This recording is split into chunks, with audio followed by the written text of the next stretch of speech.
But I was so happy that I got fired for the first time.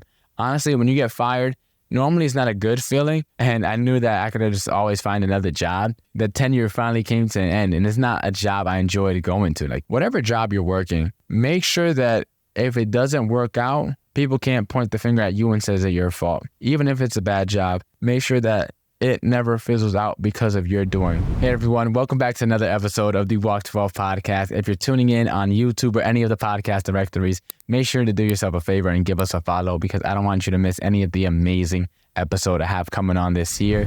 And to kind of pick back up where we left off, so I just told you in the last part of this series how I got my first 2 jobs, working as a counselor in training in Boys and Girls Club, and then also working as a caddy at this club called the Millbrook Golf Club.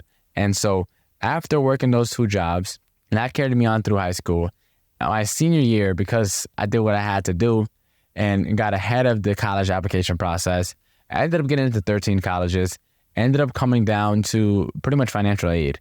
And UConn was the main college that actually offered me a good package. And so part of the financial aid package was a work study. So I would be able to work on campus and use that money to help pay for my tuition, my books, et cetera, et cetera. So I ended up finding a job on campus. The job was at, if I'm not mistaken, the job was at a dining hall as a dishwasher. And so this was my very first job where I'm actually getting paid. The counselor and training thing was, as I said, I got a set amount for the summer. It wasn't like I was getting paid weekly per hour. So this is my first actual job where I'm getting paid per hour at the work study. And so I would clock in again, clock out. And I would usually work morning shifts, which were great and all because I'm a morning person anyways. But I would wake up early morning and I would have to walk over like 15 minutes just to get there. And then I would have to wash the dishes. And man, washing dishes for other people is so annoying.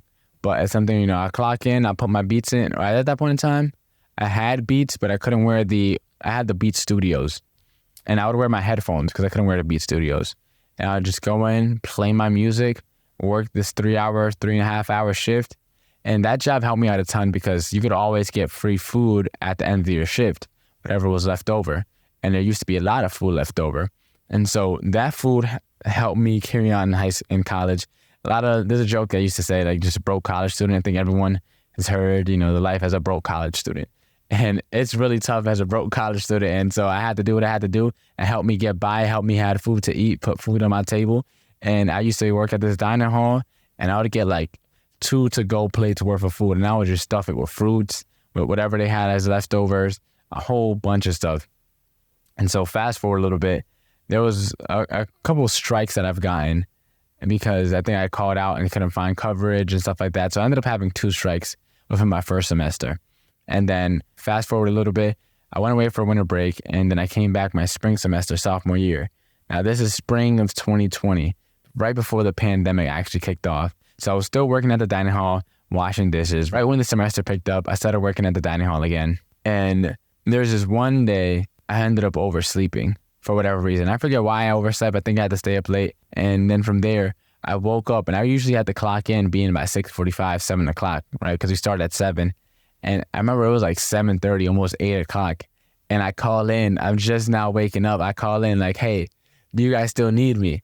And they were like, nah, we're good. We figured it out or whatever. So I'm like, okay, no big issue, right? Mind you, I already had 2 strikes, but I'd forgotten because that was in first semester. So I didn't know if they were going to carry over or not. And so everything was all fine. I ended up going back to bed. I think going back to work, I think it was that Thursday. And I worked, nothing happened.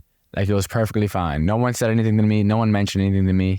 And then from there, the following Monday night into Tuesday morning. So I had a really big essay for my English class that I was writing. And it was something where I procrastinated on. So I had a lot to do and not a lot of time. And so, mind you, I'm up and I'm just torching too. And I had a dorm room and I was in the lounge area. For whatever reason, I don't know why I wasn't in my dorm. But I was just in the lounge area with my Beats on. I had my laptop, and I'm just typing away, typing. 12 o'clock passes, 1 o'clock passes, almost 2 o'clock passes. I finally finished my essay for my English class. And honestly, I felt like it was some of my best work. I was locked in the zone. The only issue was I worked Tuesday mornings at 7. So it's 2 a.m. now, Tuesday morning, and I will have work in 5 hours. Mind you, I still didn't take a shower yet, and I was not going to go to bed without taking a shower. So I checked my email. I finished typing up my essay, right? I checked my email. I don't know what made me do it. And I remember reading this one email, and it was from my job. And they pretty much told me like, hey, you don't have to worry about coming in again. Pretty much, you're no longer going to be working at the dining hall. And he pretty much fired me without saying that you're fired. And so I read that email, and it's like the joy of God just filled my heart. I was so happy. I still remember like it was yesterday. I was sitting in the lodge. I seen that, and I got up so quickly and just started dancing. I remember I recorded a video. I think I sent it to my friend. And I forget who I sent it to. I think it was either my friend Isan or my friend Rox. And I sent it to one of them too. And I was just, so either that or I posted it on my Instagram story or Snapchat or something. But I was so happy that I got fired for the first time. Honestly, when you get fired, normally it's not a good feeling, but I knew that I'd written a good essay, and I knew that I could have just always find another job. I probably wouldn't have been able to work at any of the dining halls, but it was like the tenure finally came to an end, and it's not a job I enjoyed going to. Like, I didn't want to wash these dishes, and a lot of times it wasn't like plates. It was like these big pots that they cooked the food in, these big pans, which was super annoying, especially when there was mac and cheese or there was salmon. It was annoyingly painful to wash those dishes. And so my biggest takeaways from getting fired from my first job: one, I kept that job for a semester and a half, which was a pretty long time. Two, it was my first job actually getting paid per hour. And so if I didn't show up to work, I wasn't going to get paid. And then three, you have to be disciplined and show up, even if it's a job you don't like, right? I should have never treated the job as casually as I did because it was a work setting, because I didn't enjoy it. I should have showed up. Luckily, that hasn't come back to me because I left college, so I don't have to worry about a job now. I'm my own boss, so it can never really come back to me now. But if you're working at a job, getting fired is actually not a good thing to be happy about, because it ruins reputation, especially if it's on your fault. Like for me, I got fired. That was on me. That's because I overslept. That's because I didn't have my sleep schedule in check. That's because I didn't set my alarm. I didn't wake up on time. I wasn't disciplined enough to wake up on time and get to work on time. So that was on me. It's different if you're in another situation. But I got fired and it was only my fault. And to this day, I haven't ever been fired, and I haven't fired myself yet. And I don't really plan on firing myself anytime soon. So it was a good experience getting fired for that first time. I ended up getting an A on that essay. And the one thing I want you guys to take away from this is that your reputation is everything. And man, I was a little too casual with how I went about that job. And in the real world, you only get one name. Your name is your biggest asset. And if you lose that, if your name starts to tarnish, if your name starts to go through the mud, that could genuinely hurt you in the long run, deeper than and bigger than you can realize. Your name is everything. Deals get done just on the merit of your name, or they fizzle apart on the merit of your name, or the lack of merit on your name. So make sure that whatever job you're working, make sure that if it doesn't work out, people can't point the finger at you and says it's your fault.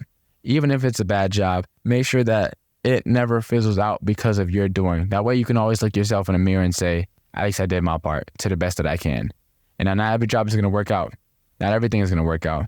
But if you look yourself in the mirror and say that I did the best that I can and I did the part that I was required to, and that's at least a good start. So that's pretty much all for how I got fired. I know you guys want to hear how I made $20,000 in the